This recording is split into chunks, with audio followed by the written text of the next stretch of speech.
Nalalapit na ang graduation rites sa Philippine Military Academy. Kaya pag-usapan natin kasama sina Lieutenant Jessie Saludo, ang Public Affairs Office Chief ng Philippine Military Academy, at si Cadet First Class Jessie Ticar, top-notcher ng PMA Siklab Laya Class of 2025. Magandang tanghali po sa inyo dyan sa Baguio. Good afternoon, Ma'am Weng and Commissioner June. Good afternoon, ma'am. Good afternoon, sir. Okay, unahin ko na po si Lieutenant Saludo. Sir, kailan po nakatakdang magtapos ang Siklab Laya Class of 2025? At nagtapos na po ba sila sa anong kurso o ano yung tawag doon sa bachelor course na kanilang tinatapos dyan sa PMA? Yes, ma'am. Bali po, they're scheduled to graduate this Saturday, May 17, 2025. And magtatapos po sila sa kursong Bachelor of Science in Management, major in Security Studies. Kapansin-pansin po ang class name ng bawat batch na nagtatapos mula sa PMA. Ano pong ibig sabihin ng Siklab Laya? Yes, sir. Bali po, yung class name po nila really speak well of their pledge and their promise to the Filipino people. Siklab Laya is sundalong isinilang, nakasangga at lakas ng ating bayan para sa kalayaan. Yun po. Oo, marami kasi iba't ibang class, iba't ibang names, so kailangan unique. Meron tayong alam, yung mga Marilag class, yan. Okay, sa kabuuan, sir, ilan po ang nakatakdang magtapos mula sa batch na ito at ilan po yung babae at ilan din po ang lalaki kabilang dito? So for PMA Siklab Laya Class of 2025, 266 cadets will be graduating on Saturday. 212 po ang males and 58 females po. Sir, sa 266 po na gagraduate, ilan po sa mga ito ang papasok sa Philippine Army, Philippine Air Force at Philippine Navy? For this year, 137 will be joining the Philippine Army, 71 to the Philippine Navy, and 54 po to the Philippine Air Force. So marami pa rin talagang Philippine Army. Kumustahin naman natin si Cadet First Class Ticar na papasok siya sa Philippine Army. Ano yung nararamdaman mo ngayon na papalapit na ang inyong graduation at ano yung pakiramdam na ikaw ang nanguna sa inyong batch at ikaw yung ika-apat na summa cum laude pero ikaw daw yung pinakamataas sa apat na ito sa lahat ng nagtapos dyan sa PMA? Yes, ma'am. As the graduation approaches, ma'am, I feel a mix of pride, gratitude, and excitement.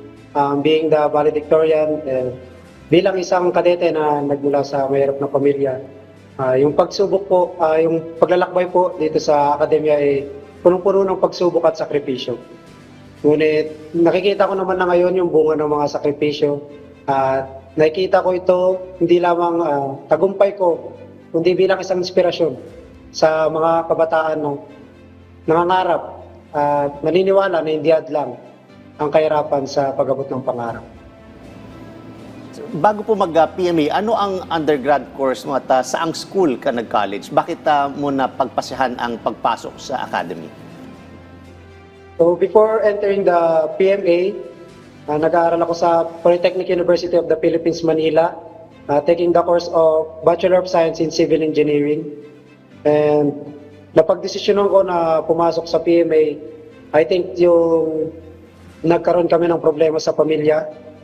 That is yung ma-hospitalize ang aking ama at hindi na kayang makapagpatuloy sa kanyang pagtatrabaho bilang taxi driver.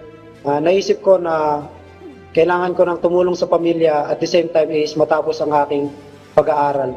So I took the opportunity, I took the PMA challenge, and here I am now, part of the graduating class of PMA Siklab Laya Class of 2025. May follow-up question lang ako dyan. So, nung naisip mo pumasok, ano ba yung pagkakaalam mo? Alam mo talagang merong entrance exam sa PMA or merong kang mga kakilala, kapitbahay na pumasok doon at napaigi yung buhay? Actually, ma'am, wala akong background sa military or the PMA itself. I was introduced to the PMA by my classmate then. He was aspiring to enter the academy, however unfortunately, hindi siya nakapasok. And nung ma-introduce ako sa PMA, doon ko nakita yung kagandahan ng pagsaserve sa military, while improving yourself is you're also serving in a greater cause than your personal interest mo. Okay, bukod sa academics at military training, what made your PMA experience unique? Bukod sa academics and physical training, I think yung nakapagbukod tangi sa experience ko sa PMA is yung leadership, ma'am. Kasi dito sa loob, ma'am, is every year meron kaming hinahawakan na underclass or nagsisilbing subordinates namin na kung saan is na-exercise namin yung leadership skills namin at yung mga tinuturo sa amin sa mga leadership courses. So, yung opportunity na binibigay ni PMA sa amin para ma-exercise yung leadership namin at para ma-equip kami bilang competent and principled military officer pag-graduate is malaking bagay po at magandang experience po na binigay ni PMA sa amin. Noong mga nakaraang araw, trending ang istorya ng iyong buhay na galing sa hirap at ngayong valedictorian ng PMA. Paano mo nalampasan ang mga pagsubok na ito at ano ang inspirasyon at motivation mo? I think yung pinaka naging inspirasyon ko at motivasyon sa mga hamon dito, first is si God, na nagre-remind palagi sa akin that He will never leave me nor forsake me. Nagbibigay sa akin ng strength para mapagtagumpayan ang mga everyday duties ng ligtas. Nagbibigay sa akin ng wisdom para i-guide ang aking mga decisions and actions to perform well inside. And also, yung family ko na palaging nagsusuporta sa akin, laging pinaparamdam sa akin na ang distansya hindi hadlang sa pamilyang nagmamahal. Okay, mensahe nyo na lang po sa mga nais pumasok sa PMA. Unahin natin si Lieutenant Saludo at susundan naman ni Cadet Ticar. Thank you, Ma'am Weng and Commissioner June. In behalf of our Superintendent, Philippine Military Academy, Vice Admiral Cesar Bernard M. Valencia, Philippine Navy, nais ko pong iparating po sa ating mga kabataan na lagi po nating tandaan na kinabukasan ng ating bayan ay nakasalalay sa ating mga kamay. Kaya for those who wants to lead the path that is filled with meaning, discipline, and